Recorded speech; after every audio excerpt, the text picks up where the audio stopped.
अस्सलाम वालेकुम स्टूडेंट्स, आज जो हम टॉपिक डिस्कस करने जा रहे हैं वो है occurrence of alkaline earth metals. जैसे कि स्टूडेंट्स आपकी जो प्रीवियस डिस्कशन है वो अकरेंस ऑफ अल्कली मेटल्स तक हो चुकी है, तो हम आज के लेक्चर में जो है occurrence of alkaline earth metals को डिस्कस करने जा रहे हैं। तो students, being very reactive alkaline earth metals also do not occur in free state.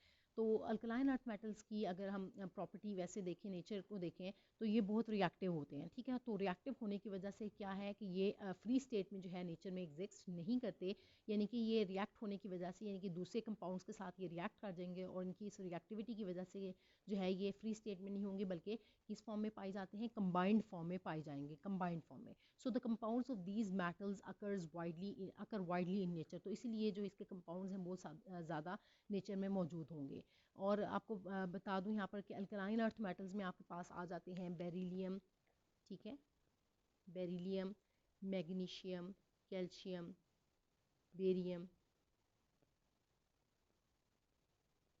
And radium, और स्ट्रॉन्शियम भी इसमें आ जाता है। ठीक है, beryllium, magnesium, calcium, strontium, barium and radium. तो इनको अब हम जो है डिस्कस कर लेते हैं कि मैग्नीशियम एंड कैल्शियम, जैसे कि मैंने डिस्कस किया कि मैग्नीशियम और कैल्शियम जो है ये क्या है, अल्कलाइन अर्थ मेटल्स हैं।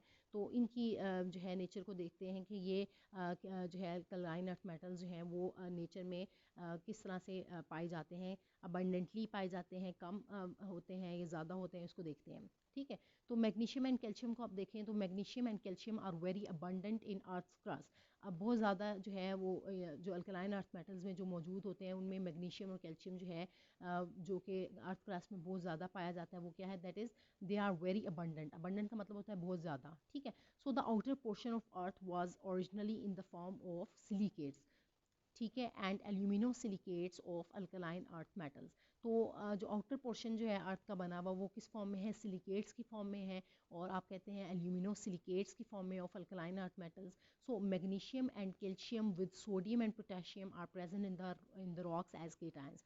तो ये जो मैग्नीशियम एंड कैल्शियम जो है, ठीक है, मैग्नीशियम और कैल्शियम दोनों जो अल्कलाइन अर्थ मेटल्स हैं, तो ये सोडियम और पोटाशियम के साथ मिलके जो है ये पाए जाते हैं किसमें, रॉक्स में, जो चट्टानों में। ठीक है, in the form of cation, as cations की फॉर्म में जो है ये पाए जाते हैं। केटाइंस का तो मतलब आपको पता है, यानी कि मैग्नीशियम जो है वो Mg2+ की फॉर्म में पाया जाएगा, और इसी तरह कैल्शियम जो है वो भी 2+, कैल्शियम Ca2+ की फॉर्म में पाया जाएगा।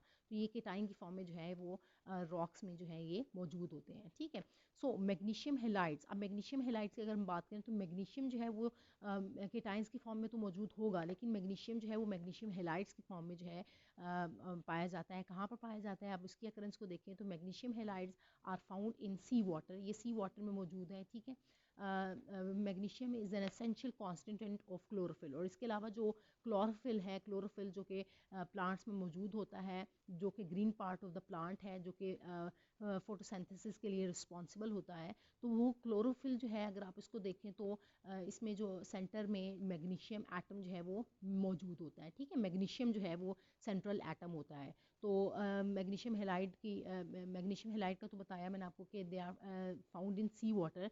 तो मैग्नीशियम जो है वो भी एसेंशियल कॉन्स्टिट्यूएंट है क्लोरोफिल का। तो ये इस तरह से आपको पता चला कि मैग्नीशियम जो है वो कहाँ कहाँ पर मौजूद है, कहाँ पर अकरेंस इसकी कहाँ कहाँ पर है। ठीक है, मैग्नीशियम की और कैल्शियम की, और इसी तरह जो है मैग्नीशियम हेलाइड्स को भी आपने देखा कि वो सी वाटर में है, और मैग्नीशियम जो है वो कॉन्स्टिट्यूएंट मेन कॉन्स्टिट्यूएंट है या एसेंशियल कॉन्स्टिट्यूएंट है क्लोरोफिल का।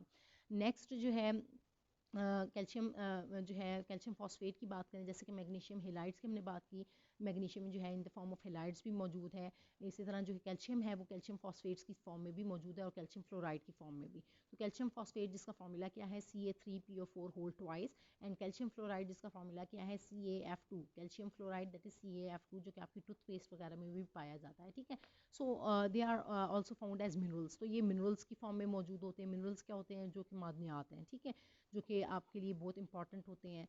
So calcium is an essential constituent of many living organisms, ये जो कैल्शियम है वो आपकी लिविंग ऑर्गेनिजम्स की जो है का आप कह सकते हैं कि मेन और एसेंशियल कॉन्स्टिट्यूएंट है। ठीक है, मेन पार्ट है। आपकी जो बोन्स होती हैं वो भी किसमें यानी कि उसमें कैल्शियम जो है वो मौजूद होता है। So it occurs as skeletal material in bones, तो स्केलेटल मटीरियल की फॉर्म में जो है ये बोन्स में मौजूद होता है। ठीक है, टिथ में आपके जो, जैसे कि मैंने बताया कि कैल्शियम फ्लोराइड आप यूज़ करते हैं, कैल्शियम फ्लोराइड टूथपेस्ट वगैरह में मौजूद होता है।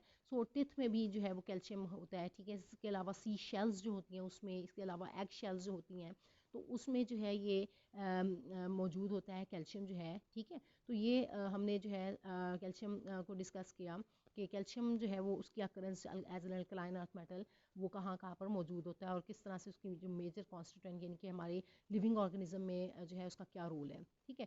तो नेक्स्ट जो है स्टूडेंट्स हम इसी तरह अल्कलाइन अर्थ मेटल रेडियम की बात करते हैं। तो रेडियम क्या है, that is a rare element, rare है, इतना ज़्यादा नहीं मौजूद होता, इतना ज़्यादा नहीं पाया जाता अर्थ क्रस्ट पे।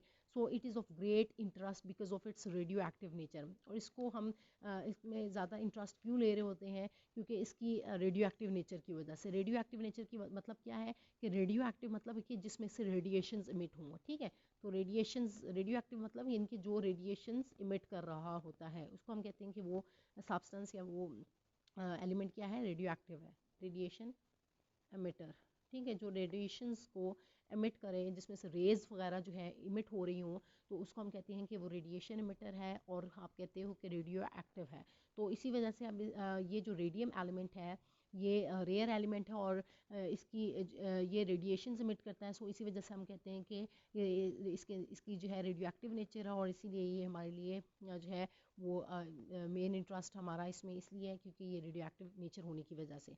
तो ये स्टूडेंट्स हमने जो है आज के लेक्चर में occurrence of alkaline earth metals को डिस्कस किया है। और इसमें जो है स्टूडेंट्स मैं आपको बता दूं कि जो आपके इस टॉपिक में जो मिनरल्स हैं, common minerals of alkaline earth metals, तो मैं उसको भी यहाँ पर डिस्कस कर देती हूँ और इसको आपने जो है अच्छे से रेडी भी करना है, ठीक है। तो अल्कलाइन अर्थ मेटल्स में मैं इसको यहाँ पर बता रही हूँ कि जो आपके टेबल में जो पार्ट बना हुआ है कि नेम ऑफ मिनरल्स, जिस तरह से बेरिलियम जो है उसमें जो मिनरल्स हैं उसके वो बिरल है एंड क्राइसोबिरल, तो उसमें साथ में फार्मूलाज भी गिवन है, वो भी आपने रेडी करने हैं, ठीक है। इसी तरह जो मैग्नीशियम से रिलेटेड जो मिनरल्स हैं वो है आपके पास मैग्नीसाइट है, डोलोमाइट है, कार्नेलाइट है, एप्सम सॉल्ट है, सोप स्टोन है, टेल्कम जिसको कहा जाता है साथ में, और इसके अलावा एस्बेस्टोस है। तो ये मैग्नीशियम से रिलेटेड मिनरल्स हैं। और इसके अलावा जो कैल्शियम के मिनरल्स हैं वो आपके पास आ जाता है कैल्साइट है, जिसको सेकंड नेम लाइमस्टोन, और इसके अलावा जो है जिप्सम है, फ्लोराइट है एंड फॉस्फोराइट है। तो इसके भी फार्मूलाज सामने गिवन हैं, तो वो आप लोगों ने जो है अच्छे से रेडी करने हैं। उसके बाद जो है नेक्स्ट है स्ट्रॉन्शियम का जो मिनरल है उसको हम कहते हैं स्ट्रॉन्टियोनाइट, और उसका फार्मूला भी आपने साथ में रेडी करना है। और उसके बाद जो है बेरियम आ जाता है आपके पास। तो बेरियम का जो है आपने जो मिनरल है वो है बेराइट। तो बेराइट का जो फार्मूला है दैट इज़ BaSO4, तो वो आपने जो है इस तरह से सारे फार्मूलाज आपने जो है ये इन मिनरल्स के, अल्कलाइन अर्थ मेटल से रिलेटेड ये जो मिनरल्स हैं आपने पढ़े हैं, मैंने अभी जो डिस्कस किए हैं। तो ये मिनरल्स को भी आपने याद करना है कि कौन कौन से ये इसमें मिनरल्स आ जाते हैं, और उनके फार्मूलाज भी अच्छे तरीके से रेडी करने हैं क्योंकि पेपर पॉइंट ऑफ व्यू से ये बहुत इंपॉर्टेंट है, ठीक है। होप सो कि स्टूडेंट्स आज का जो लेक्चर है वो आपको समझ आ गया है। और इस लेक्चर से रिलेटेड अगर स्टिल आपके माइंड में कोई भी क्वेश्चन है तो आप मुझसे कमेंट्स में पूछ सकते हैं। Thank you so much students.